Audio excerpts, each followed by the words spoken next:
చప్పట్లు కొట్టాలండి.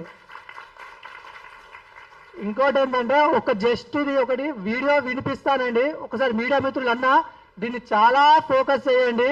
ఇది అప్పుడు లాస్ట్ టైం డిఎస్సి వాయిదా కావాలి మాకు అని అన్నప్పుడు పొన్నం ప్రభాకర్ సార్ గారు డైరెక్ట్ సెక్రటరియట్కు పిలిపించి ఆల్రెడీ నిరుద్యోగులతోటి మీటింగ్ పెట్టి మేము మీకు బాధపడాల్సిన అవసరం లేదు, ఫిబ్రవరిలో ఇంకో డిఎస్సి నోటిఫికేషన్ ఉంటుంది, మీరు ఏమాత్రము దిగాలు చెందకుండా ఈ డిఎస్సి ఎగ్జామ్ రాయండి, మేము ఇంకో డిఎస్సి నోటిఫికేషన్ 6 నెలల్లోనే వేస్తామని డిప్యూటీ సీఎం సార్ కూడా ఒకటి మాట్లాడారండి. ఒక్కసారి మీడియా మిత్రులు దీన్ని చాలా సీరియస్ గా ఒకసారి చూడండి, అందరు వినండి.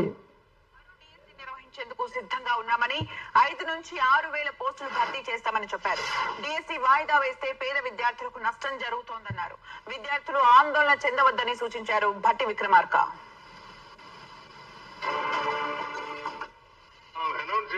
పక్కాగా ఎగ్జామ్స్ కండక్ట్ చేసి ఉద్యోగాలు కల్పించాలని ఆలోచనతోనే పోతాం. కాకపోతే కొద్దిమంది విద్యార్థులు మాకు ఇన్ని ఒక్కసారి ఊపిరాడని నోటిఫికేషన్స్ ఇస్తా ఉన్నారు, ఎన్ని ఉద్యోగాలు వస్తా ఉన్నాయి, మాకు ఇంకా కొద్దిగా టైం ఇస్తే బాగు అని అడుగుతా ఉన్నారు. రైట్, ఇది ఒకటే కాదు కదా, డిఎస్సి సంబంధించి నేను మరొక మాట కూడా మీకు ఇంకో శుభవార్త చెప్తా ఉన్నాం. ఇప్పుడు మేము కండక్ట్ చేసే డిఎస్సి సంబంధించినటువంటి 11,000 ఉద్యోగాలే కాకుండా ఇంకా మేము చెప్పాము 16,000 ఖాళీగా ఉన్నాయని. ఇప్పుడు మేము అన్ని ఈ ప్రమోషన్స్ ఇవన్నీ చేసిన తర్వాత లెక్కలు వస్తా ఉన్నాయి. ఇంకో 5 నుంచి 6,000 ఉద్యోగాలు డిఎస్సి సంబంధించి ఇంకా వస్తాయి కొద్ది రోజుల్లో. ఇంకోటి మరొకటి కూడా వస్తుంది, మీరే కంగారు పడాల్సిన అవసరం లేదు.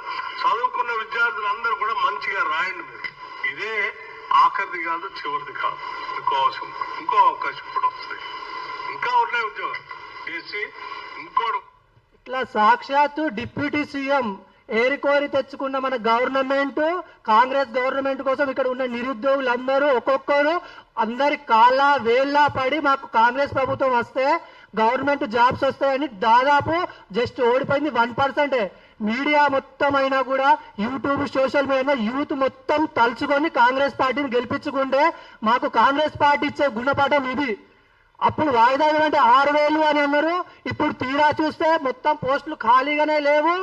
నిన్న టెట్ రిజల్ట్ అప్పుడు మీడియా మిత్రులు అడుగుతే నికోలస్ సార్ ఏమన్నారు, టీచర్లు ఎక్కువ మంది ఉన్నారు అది ఇది అంటున్నారు. మరి టీచర్లు ఎక్కువ మంది ఉంటే పార్లమెంట్ లోక్సభలో 18,437 ఖాళీలు ఉన్నాయని పార్లమెంట్ లో ధర్మేంద్ర ప్రధాన్ సార్ గారు ఎట్లా చెప్తారు? ఇక్కడ టీచర్ 26,000 స్కూళ్ళకు కూడా ఒక్కొక్క టీచర్ ఇచ్చినా కూడా 26,000 పోస్టులతో ఫిలప్ చేయొచ్చు. అప్పుడు 11,000 చేసి ఇంకా మిగిలిన 15,000 ఎడిపోయినాయి, 14,000 ఎడిపోయినాయి.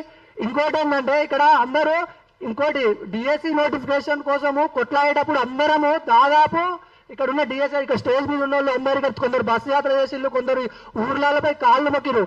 స్వయంగా సీఎం ఇప్పుడు సీఎం అయినటువంటి రేవంత్ రెడ్డి సార్ గారికి కూడా ఇంటికి పోయి కృతజ్ఞత తెలిపినాం, మీకు సపోర్ట్ గా చేస్తాం, మీకు గెలిచిన వెంటనే మెగా డిఎస్సి వేయండి అంటే మేము మీకు గెలిచిన వెంటనే మొదటి సంతకం మాత్రం డిఎస్సి మీదనే ఉంటది, 25,000 డిఎస్సి నోటిఫికేషన్ మేము వేస్తామని సాక్షాత్తు సీఎం సార్ ఇప్పుడు విద్యాశాఖ మంత్రి గారే ఉన్నారు.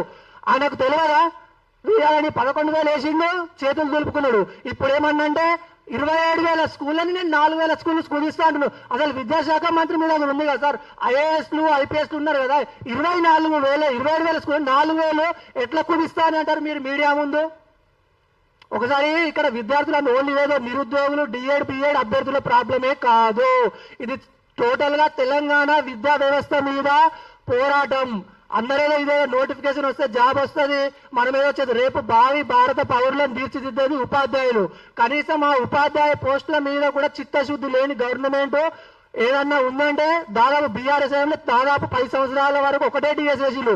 మీరు గెలిచిన తర్వాత 11,062 పోస్టులు తొందరగా ఫిల్అప్ చేసిళ్ళు, దాన్ని అందరూ యాక్సెప్ట్ చేశారు.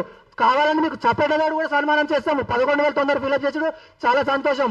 కానీ మీరు వేస్తా అన్న 6,000 వేసి ఈ రోజు ఇంకోటి ఏంటంటే జూలై 14 తారీఖు ఇదే డేట్ నాడు మీటింగ్ ఎందుకు పెట్టినామంటే లాస్ట్ టైం సేమ్ ఇదే డేట్ నాడు భట్టి విక్రమార్క సార్ గారు ప్రెస్ మీట్ చూపించింది సేమ్ ఇదే డేటు. మళ్ళా జూలై 17 తారీఖు పొన్నం ప్రభాకర్ సార్ తోటి పోయింది. అది దీని నోటిఫికేషన్ కోసం అక్కడ ఇక్కడ కాళ్ళ వేళ్ళ పడి ఆ నికోలస్ సార్ ఇంటి చుట్టూ, శ్రీధర్ బాబు సార్ ఇంటి చుట్టూ, ఇంకా దాదాపు యోగితారాణి మేడం అయితే మాకు కలవది, ఇంకోటి పొంగులేటి శ్రీనివాసరెడ్డి సార్ గారికి కానీ, ఇంకోటి ఇటు చూడాలంటే వేం నరేందర్ రెడ్డి సార్, సీఎం ఆత్మ అయినటువంటి వేం నరేందర్ సార్ గారికి కూడా విజ్ఞప్తి చేసినాం వెళ్ళి, అయినా కూడా ఇప్పటికి ఏ రెస్పాన్స్ లేదు. దాదాపు మ్యాక్సిమం ఇప్పుడు డిఎస్సి నోటిఫికేషన్ గురుకుల మోడల్ స్కూల్లో దాదాపు 1392 పోస్టులు ఖాళీగా ఉన్నాయి. అది పోస్టులు ఫిలప్ చేయండి అంటే ఏదో 317 కేసు ఉంది, మేము ఇప్పుడు వెయ్యం, అది మోడల్ స్కూల్ కన్వీనర్ గారు అంటున్నారు. ఆ కేసు ఎన్ని రోజులు ఉండండి, గ్రూప్ 1 లాంటి పెద్ద పెద్ద కేసులు 1 day 2 days లో క్లియర్ చేసిన రేవంత్ రెడ్డి సారు ఈ మోడల్ స్కూల్ మీద ఎందుకు లేదంత ధ్యాస సార్కి? ఇంకోటి గురుకులాల్లో కూడా దాదాపు 4000 నుండి 8000 వరకు బ్యాక్లాగ్ ఖాళీలు మిగిలిపోయి ఉన్నాయి. ఆ పోస్టులు అన్ని దాదాపు బ్యాక్లాగ్ ఉన్నాయి. గురుకుల విద్యా వ్యవస్థ కుంటుపడింది. ఓన్లీ బ్రేక్ఫాస్ట్ పెట్టి మధ్యాహ్న భోజనం పెట్టి చేతులు దులుపుకోవాల్సిన అవసరం లేదు.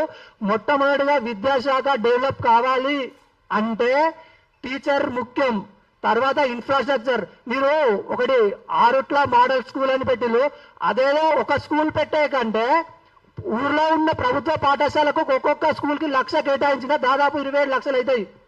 ఆ 27 లక్షలు 20 కోట్లు పెట్టి స్కూల్స్ డెవలప్ చేస్తే దాదాపు ఊర్లో ఉన్న అందరికీ విద్య అందుతుంది.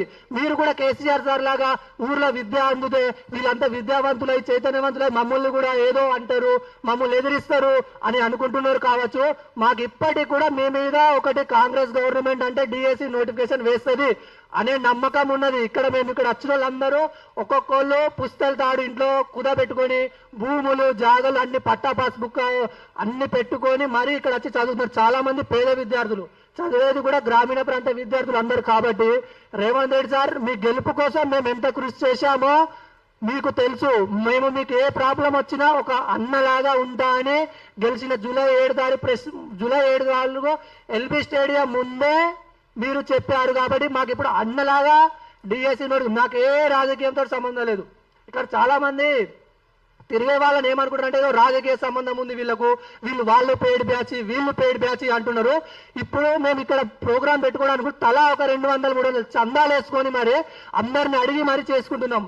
మీకు ఇది కనిపిస్తలేదా? జన్మ వీళ్ళందరూ పెయిడ్ బ్యాచ్ ఆర్టిస్టులేనా? ఇక్కడ వచ్చిన వాళ్ళందరూ దాదాపు 100 మంది 150 మంది ఉన్నారు.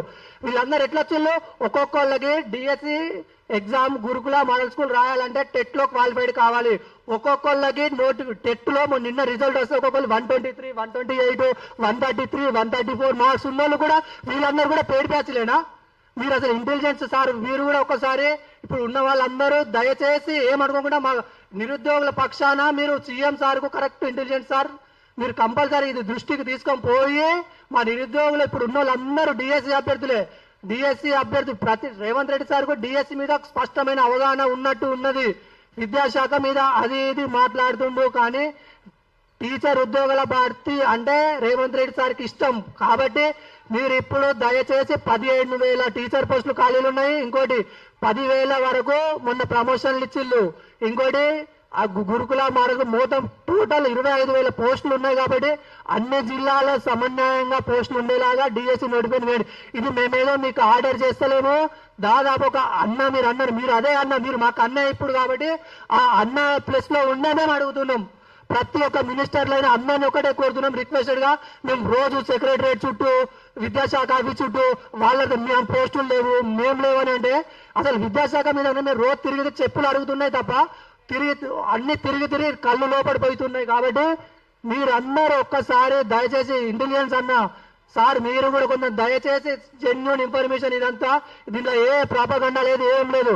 మీరు మాకు దాదాపు ఈ నవంబర్ లో మళ్ళీ టెట్ అంటున్నారు కానీ ఈ నవంబర్ టెట్ లోపు మీరు కనుక డిఎస్సి నోటిఫికేషన్ వేయకపోతే డిఎస్సి అభ్యర్థులు ఎలా ఉండేవాళ్ళో పోరాడితే వాళ్ళు ఎలా చేస్తారో మీకు రేపు వాళ్ళు టీచర్ జాబ్ వచ్చినాక కూడా వాళ్ళు ఎలా ఉంటారో మీకు తెలిసే ఉంటుంది. దాదాపు రాష్ట్రంలో ఉన్న విద్యాశాఖలో ఉన్న ఖాళీలన్నీ ఫిలప్ చేసి విద్యాశాఖ మీద మీకు